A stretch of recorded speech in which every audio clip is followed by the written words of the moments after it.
It was a trial that laid bare the brutality of Manchester's criminal underworld. Families at war who used guns and grenades in their disputes.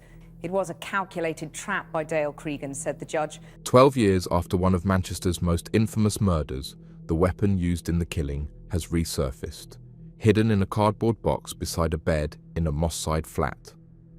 A Glock 17, once fired by Anthony Wilkinson in the brutal execution of David Short, had found its way back into circulation. But this time, it wasn't in the hands of a killer on the run. It belonged to a new generation of criminals, running drugs, flaunting cash, and filming rap videos to glorify their rise. The Lex gang thought they were untouchable. Based in South Manchester, they built a slick county lines operation, pushing heroin and crack through the region, using burner phones and safe houses to stay ahead of police. But the discovery of the Glock changed everything.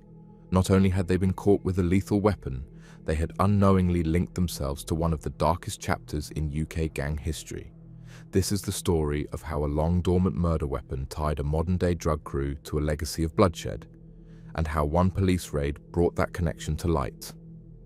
It's a story of power, reputation, and the deadly tools used to protect both. In the summer of 2012, Greater Manchester became the scene of a violent feud that spiraled far beyond anything the city had seen in years. It began with a pub shooting in Droylsden. Mark Short, just 23, was gunned down inside the Cotton Tree pub while using the toilets. He was targeted by Dale Cregan and his associates, part of an escalating conflict that had already seen threats and retaliations building for months. The motive was rooted in revenge, pride, and power. But the aftermath would be even worse. 3 months later, David Short, Mark's father, became the next victim. On 10th August 2012, David was at home in Clayton when Cregan and Anthony Wilkinson arrived armed and ready. They chased him through his own house, shooting him at least 9 times. As he lay dying, a grenade was thrown onto his body, a level of violence rarely seen in UK gangland killings. The brutality shocked the nation. This wasn't a targeted hit, it was an execution, carried out in broad daylight with military-style weapons. Cregan went on the run, taunting police until September of that year when he dialed 999 and claimed there had been a break-in. Guns and grenades that would be used to murder 2 unarmed policewomen responding to a 999 call. When 2 officers, PCs Nicola Hughes and Fiona Bone, arrived, he opened fire with a Glock pistol and threw grenades at them too. Both were killed instantly. Our lives have been shattered. I will never be the same again. To have a child taken away from you in such a cruel and meaningless way is without doubt the worst thing any parent can imagine. What had started as a gangland feud had now become a national tragedy. The manhunt, the funerals, the courtroom revelations, they all left deep scars. Anthony Wilkinson was captured shortly after and charged with the murder of David Short. He eventually pleaded guilty and was sentenced to life with a minimum of 35 years. Cregan admitted to 4 murders, including both Shorts and both officers. He was given a whole life order with no chance of release. The weapons used were recovered, and the assumption was simple. These tools of destruction would never see the light of day again. But in 2024, that assumption was shattered. During a raid in Moss Side, officers discovered a cardboard box being used as a makeshift bedside table. Inside, it was a Glock 17, a powerful self-loading handgun. Forensics later confirmed it was the same weapon Wilkinson had used to kill David Short in 2012. After more than a decade, it had resurfaced in the hands of a different gang entirely. It had been passed around, reused, and repurposed, linked to at least 3 more non-fatal shootings, including one just the year before. The return of that gun wasn't just shocking, it was symbolic. It showed how the past hadn't stayed buried. A weapon tied to one of the UK's most high-profile murders had re-entered the criminal market and was now being used to protect a modern-day drugs operation. The same violence that ended lives in 2012 had come full circle. For police, it was proof that the legacy of Cregan's killings was still being felt. And for the new gang in possession of that weapon, it meant they were carrying far more than firepower. They were carrying history. The discovery of the Glock 17 in April 2024 marked a chilling moment for Greater Manchester Police. Hidden in plain sight, inside a semi-opaque plastic box posing as a bedside table in a Moss-side flat, the weapon was a ghost from the past. It was dusty, tucked beneath everyday clutter, but unmistakably deadly. When forensic testing confirmed it as the same gun used by Anthony Wilkinson in the 2012 murder of David Short, officers knew they had stumbled upon more than just a piece of evidence. They had found a direct link to one of the darkest chapters in UK gang history. Guns, especially high-powered ones like the Glock, rarely disappear forever. In the criminal underworld, they are currency, bought, sold, loaned and traded between gangs, each new owner adding another layer of violence to its story. This one was no different. Despite being used in a brutal execution and thought long gone, it had survived. And not just survived, it had continued to be used. Ballistic records revealed the Glock had been involved in at least 3 more non-fatal shootings since 2012, including one as recent as 2023. Details of those shootings remained sparse, but the weapon's re-emergence sent a wave of concern through law enforcement. How it ended up in the hands of the Lex gang is still unclear. It's likely the weapon changed hands multiple times, passed through informal networks, hidden in safe houses, and protected by loyalty, fear, or both. Illegal firearms are notoriously difficult to trace in the UK, especially when they remain in circulation for years. The fact that the Glock had avoided police detection for over a decade is a reminder of how tight-knit and guarded gang communities can be. Silence is often bought with threats or loyalty built on shared risk. When police raided the property where the weapon was found, it wasn't the only item that raised alarms. They uncovered an extended magazine, 18 rounds of ammunition, and drug paraphernalia. The woman living there, Giovanna Edmondson, had no prior convictions, but she was now at the center of a case linking her directly to one of the most infamous gang weapons in UK history. According to investigators, the bedroom was in a chaotic state, but the gun had been carefully placed in a plastic container near the bed. It wasn't a coincidence. It was protection. It was power.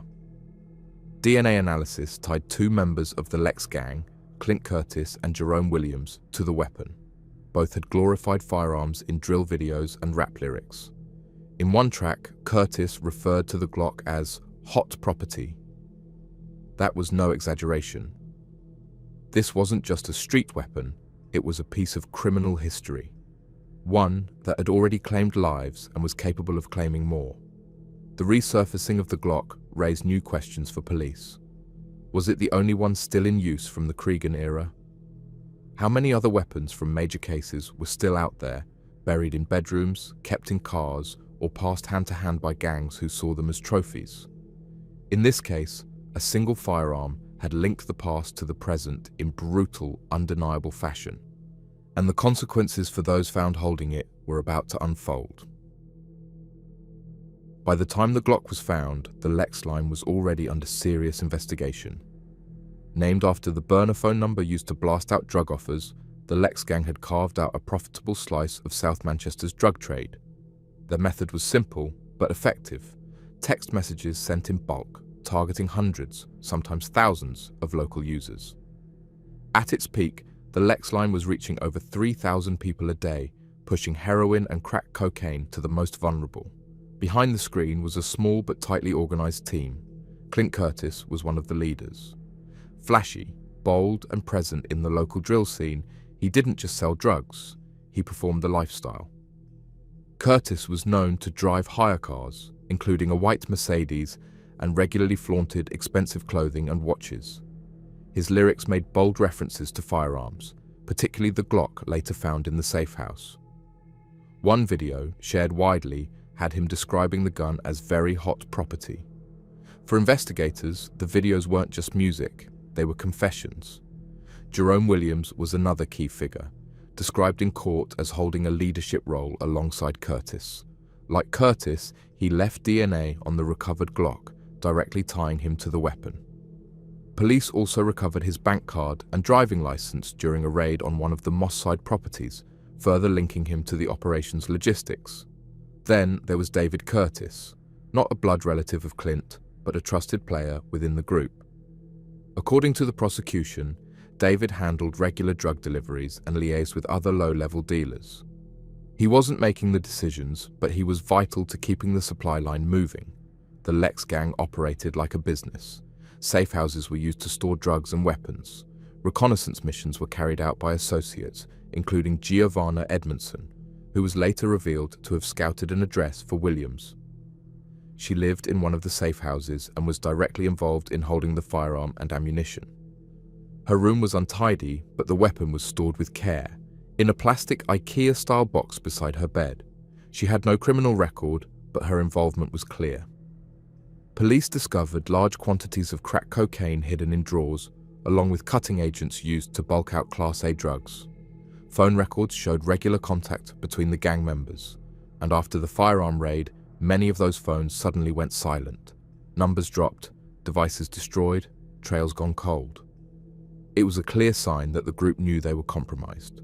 The drugs operation wasn't limited to Moss Side. Evidence pointed to wider distribution, with bulk sales taking place between October 2023 and May 2024. During that period, it's estimated that over 3 kilograms of heroin and crack were sold, with a combined street value of £300,000. Every part of the line, from product handling to marketing, was tightly controlled, and with control came fear. Text messages recovered during the investigation included warnings about the Glock and about Curtis's reputation. One message read, "You just need to be careful with him, because he's clearly on rampage. Hearing about the Glock conversation, my nerves can't take it." Whether it was bluff or reality, the gang used the weapon as leverage. Its presence was enough to spark anxiety, silence rivals, and hold ground in a competitive market. But while the Lex gang saw themselves as untouchable, police were closing in. Surveillance was already underway, raids were being planned, and the days of bulk texts and flexing for cameras were numbered. The operation may have been well-oiled, but it wasn't invisible. And as the heat rose, mistakes began to show. The investigation into the Lex gang wasn't built overnight. It was the product of careful surveillance, digital forensics, and coordinated raids across South Manchester. When the Glock was found during a search of Giovanna Edmondson's home in May 2024, it triggered a broader operation to dismantle the network that had allowed the weapon to remain in circulation. Greater Manchester Police already had the gang under observation, but the discovery fast-tracked everything. Detectives began by forensically examining the weapon.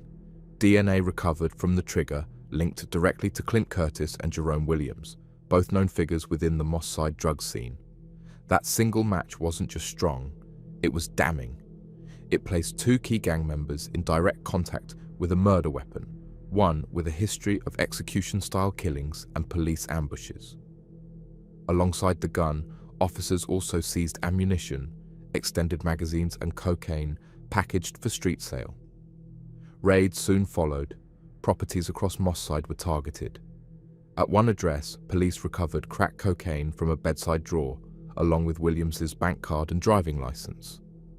Another raid uncovered 200 grams of adulterant used to bulk up drug supplies for increased profit margins. In a third property, officers found 2 known Class A drug users. Both had been in recent contact with the Lex line. The links were stacking up quickly. Phone data analysis revealed a pattern of communication between the suspects and drug customers. Burner phones registered to the line sent out daily marketing texts offering heroin and crack cocaine. After the raids, those numbers suddenly dropped off the network. It was clear the gang was aware the operation had been compromised. Devices were abandoned, SIMs were destroyed, but the trail had already been laid. Officers also uncovered evidence of internal planning. One message recovered from a gang member's phone described an arrangement to pay Curtis £700 a week in cash for his role in the line. Another text referenced asking a cousin for 7 tons a week, confirming the group operated on a steady, salary-like structure, a drug empire built with business-like precision. Reconnaissance footage showed Giovanna Edmondson scouting locations linked to Jerome Williams. Despite having no previous criminal record, she was found to be actively involved in maintaining gang operations, storing firearms, sharing living space with members, and serving as a trusted link between players. Her mental health and personal background would later be used in her defense, but her role was already cemented in evidence. Curtis, meanwhile, had made his presence felt beyond the streets. His YouTube videos served as a mix of autobiography and intimidation. He rapped about firearms, referenced the Glock by name, and made no effort to hide the gang's activities. For police, it became a rare instance where drill music crossed the line from artistic expression into criminal evidence. The case built steadily. Each arrest led to another piece of the puzzle: burner phones, DNA samples, cash transfers, and rap lyrics that mapped directly onto real-world events. By the summer of 2024, Greater Manchester Police had gathered enough to move, and when they did, it was decisive. Curtis, Williams, David Curtis, and Edmondson were all arrested, charged and remanded in custody. The Lex line was dead. The guns were seized. But what had started as a drugs case had grown into something far larger, a forensic link between two generations of Manchester gang crime. And this time, there would be no escape. In the courtroom at Manchester Crown Court, the scale of the Lex gang's operation and the danger it posed was laid bare. 4 defendants stood before the judge, facing charges that went far beyond street-level drug dealing. They weren't just suppliers. They were organizers, enforcers, and in some cases, armed and ready to protect their trade at any cost. Clint Curtis, already known to police and with a string of past convictions, was given the heaviest sentence. He received 19 years and 4 months after being convicted of 2 counts of conspiracy to supply Class A drugs, possession of a firearm with intent to endanger life, and possession of ammunition. His drill videos, boasting lyrics, and DNA on the Glock left little room for doubt. Jerome Williams, aged 30, was handed 12 years for the same offences. Described as Curtis's equal in leadership, his role in managing the line, storing weapons, and maintaining supply chains was considered critical to the gang's structure. David Curtis, 28, was sentenced to 6 years after being found guilty of 2 counts of conspiracy to supply Class A drugs. The court accepted he had a lesser role but still held significant responsibility. Giovanna Edmondson, a first-time offender, was given 5 years for possession of a firearm with intent to endanger life.